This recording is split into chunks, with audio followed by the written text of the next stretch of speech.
katta farzandim injiq, yig'loq, yaxshi uxlamaydi, bezovta, tez shamollaydi, ishtahasi yaxshi emas. Qanaqa, nima sababdan unaqa bo'ladi? Birinchidan, mana katta farzandni umuman agar orasini kichkina qilib tug'gan bo'lsanglar, ikkinchi farzandinglar tug'ilgandan keyin mehr kamayib qoladi yoki ota-onanglarga berib qo'yasizlar, ular bilan yotadi-da, ota-onani mehri yetishmaydigan bo'ladi bolaga. Bu bir. Ikkinchidan, ko'p shamollayaptimi? Ya'ni ko'p shamollashi o'ziga ham sabab bu mehr yetishmasligi bo'ladi. Chunki bu даже ilmiy tadqiqotlarda isbotlangan, immunni mana shu mehr yetishmasligi oqibatida bolada immunoglobulinlari pasayib ketishiga sabab bo'lib, bola tez shamollashiga moyil bo'ladi.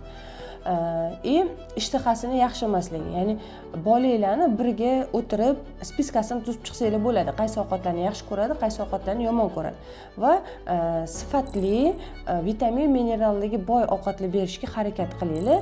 Ratsionida ana shirinliklar, keyin pechenyelar bo'lsa, ya'ni gluten saqlovchi narsalarni ratsionidan chiqarib tashlashga harakat qilinglar. O'shanda farzandinglar sog'lom bo'ladi, ya'ni sog'lom bo'lgandan keyin o'sishi, rivojlanishi ham yoshiga mos bo'lib rivojlanadi. Sizni nechta farzandingiz bor va hammasiga mehringizni bir xil taqsimlaysizmi? Kommentariyada yozib qoldiring.